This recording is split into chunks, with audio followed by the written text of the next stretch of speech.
Ang programang ito ay rated SPG. Striktong patnubay at gabay ng magulang ang kailangan. Maaaring may masiselang tema, lengguwahe, karahasan, sexual, horror o droga na hindi angkop sa mga bata. Hindi mapalagay ang isip ni Tanggol hanggat hindi niya makausap ang kanyang nanay Tess, kaya't pinuntahan niya ito sa pwesto nila ni Tinding.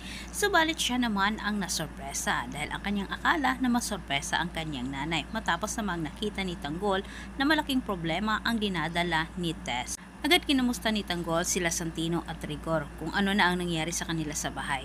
Subalit hindi masagot ang diretsahan ni Tess itong si Tanggol sapagkat natakot siya sa kayang gawin ni Tanggol kay Rigor kapag malaman o mano nito ang ginawa ni Rigor sa kanya at sa kanyang inang si Tinding. Taliwas ang sinabi ni Tess sa totoong nangyari kay Tanggol. Ngunit hindi mapigilan ni Tess ang kadaldalan ni Roda. Si Roda pa mismo ang nagsumbong kay Tanggol sa ginawang pambabae ni Rigor at sa pananakit nito, lalo na sa pagpapalayas kay Tinding.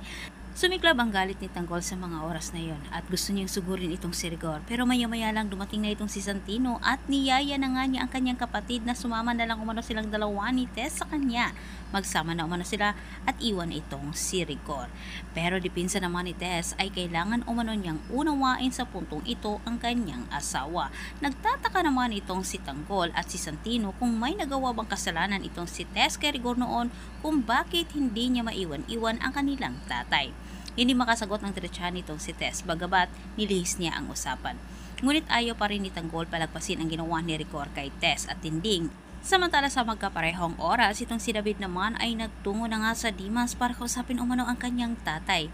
Sa pagdating ni Tanggol sa Dimas, hinarangan siya ng mga katropa niya.